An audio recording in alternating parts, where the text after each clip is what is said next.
Start with obviously the biggest news of the weekend. News comes out that both TJ Watt and Alex Highsmith are in concussion protocol following the game on Thursday night. Both of them, Alex Highsmith had the neck injury. He left the game, entered concussion protocol Friday morning.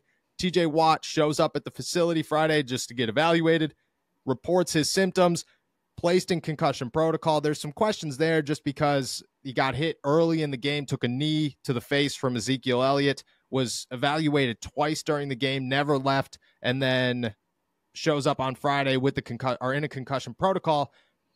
Big question. If these two are out, somehow the Pittsburgh Steelers outside linebacker room has grown enough to, warrant limited concern compared to years past. But Marcus Golden and Nick Herbig would likely start in place of these guys. How much faith do you have in that, especially at this time of the season? How big of a loss is it for the Pittsburgh Steelers if neither of them can go? And what is your expectation? Do you believe that they'll be back in time to play on Sunday? Yeah, you really don't know. No idea if they'll be ready for Sunday. We'll get some insight from Mike Tomlin today when he speaks around noon, and that'll give you some insight. But for right now, it's a little bit of a mystery. I don't feel great about it. Obviously losing two players like that would be less than ideal, but kind of in a vacuum, I'm not really worried about Nick Herbig. That's always flicks up the you'll get Nick eventually. Nick Herbig plays defense, Nate Herbig plays offense. You're like my grandma. That's how I compare to it. My grandma was here this weekend. She kept calling me my brother's name. That's like you're like that with Nick and Nate. Exactly. But Nick and Marcus, I think, have been really good in the spots that they have had to come in. I'm pretty confident in their abilities to be at least serviceable if Alex and TJ can't go. But the thing is, there's some opportunity cost when players like that go down and you have to bring in backups. Like these are two of the premier pass rushers in the NFL. And for a defense whose margin for error feels really slim right now, just given the state of the offense, that's kind of a huge loss in my book. You don't get the same kind of splash plays with a Nick Herbig and a Marcus Golden in there. Even if you get some solid play, it's not exactly what you get with TJ and Alex, and they give you some game-changing plays lots of the time.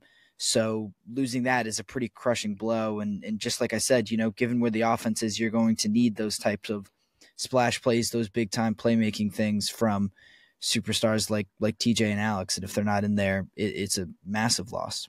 Yeah, I agree. I think we'll know more today, but I'm not positive that either of them will go.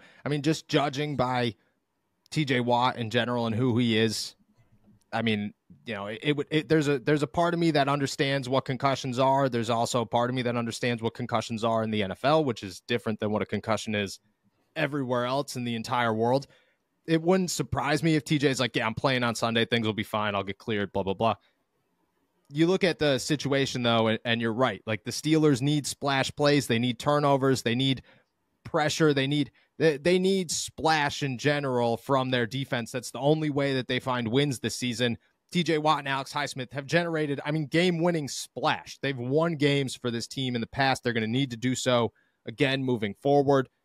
Cold turkey may be great on sandwiches, but there's a better way to break your bad habits. We're not talking about some weird mind voodoo from your crazy neighbor, like shouting up to the stars and yelling, "Help!" We're talking about our sponsor, Fume, and they look at the problem in a different way.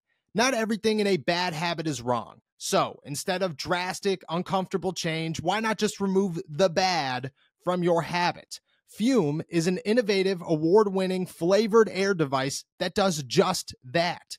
Instead of electronics, Fume is completely natural. Instead of vapor, Fume uses flavored air. And instead of harmful chemicals, Fume uses all-natural, delicious flavors. You get it. Instead of bad, Fume is good.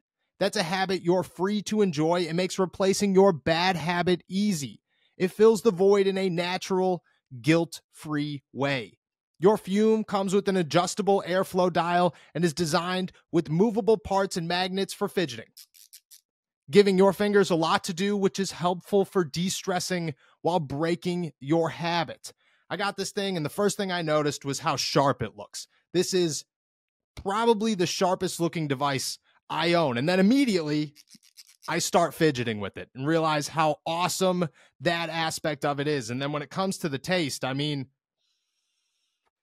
you can't beat the cool, crisp mint flavor. It's easily my favorite, and I haven't put this thing down since I discovered it.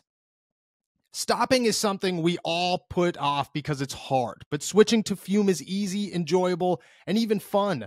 Fume has served over 150,000 customers and has thousands of success stories, and there's no reason that can't be you. Join Fume in accelerating humanity's breakup with destructive habits by picking up the Journey Pack today.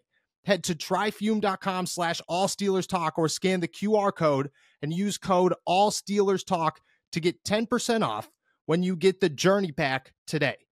The Fume Solano launched last November, and you can upgrade your Journey Pack to the Solano to enjoy the premium walnut barrel and onyx black coated mouthpiece that has a smoother finish and still get 10% off.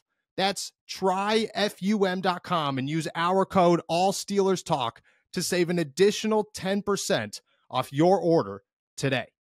I mean, I think that just having that understanding, they're going to work as hard as they possibly can to get out of the protocol. And I know that that's out of their control, but, you know, again, the NFL is different. It is a loss, you know, even if Nick Herbig, even if Marcus Golden, like you said, they're quality guys. They're guys that they could be starters in the NFL for a week or two and everybody would be fine. And you wouldn't really notice a major drop off just overall. But what the Pittsburgh Steelers need from their defense, you're going to notice that drop off. And that's where things get concerning, just because they have to live and die off of defense. And Mike Tomlin said it before, like sometimes just getting a turnover in general is not enough for the Steelers offense. You need advantageous turnovers. You need turnovers that put you in position to score.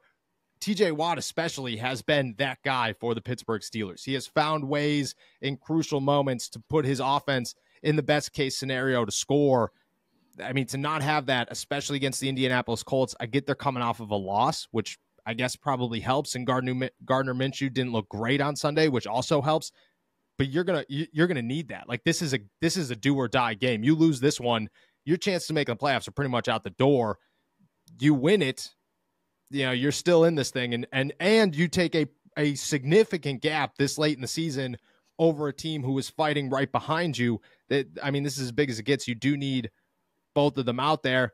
And then you have the part after that, which is those are the only two guys. You could call up Kyron Johnson for another game. That's his third, but he hasn't played a defensive snap all season long. He's only played 2 games for the Pittsburgh Steelers. He's a former 6th round pick a year ago. Like, this guy isn't somebody who's coming out of the field and you're expecting big, bad things. Like, I mean, that's a significant drop off once he's on the field for the Pittsburgh Steelers on defense. I am worried. I mean, I think it's as bad as it gets when it comes injury-wise. Like, this is the worst possible situation for the Pittsburgh Steelers to deal with. That being said, again, we'll see what happens today and moving forward. We'll have more news. Wednesday, I feel like, will be the, you know, because they'll be able to practice Tuesday. So that means that Wednesday we'll have like a pretty good idea of whether or not they're going to play. And having the weekend, I think, helps. I think being able to report your symptoms on Friday, enter protocol, have the weekend to do nothing, have Monday to do nothing and come back in and kind of get tested again. And then Tuesday, Wednesday, Thursday, you'll practice. Friday, you'll get another day off, and that's where you'll try to get cleared from an independent neurologist. I think definitely works in their favor. But again, something to monitor because significant loss for the Pittsburgh Steelers moving forward.